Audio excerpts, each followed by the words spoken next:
Have you been waiting for a crash to buy a home because you think the prices are too high or the interest rates are too crazy? 2024 is not your year either. It hasn't happened for the past number of years, and it's not going to happen this year. And the reason I can confidently say that is because to have a crash, we need to have a lot of inventory on the market and not a lot of buyers out there.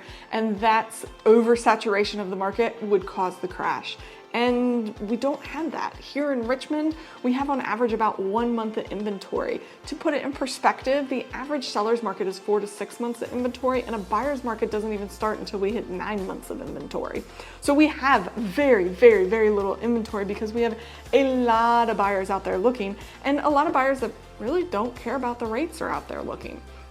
And so this is continuing to push the prices up and continuing to fuel this seller's market that we have. So in a seller's market, there's no way to fall. There's nowhere to go but up because there's more buyers out there than there are sellers. And that's simple supply and demand economics. That's like not some mumbo jumbo of me as a real estate agent talking to you.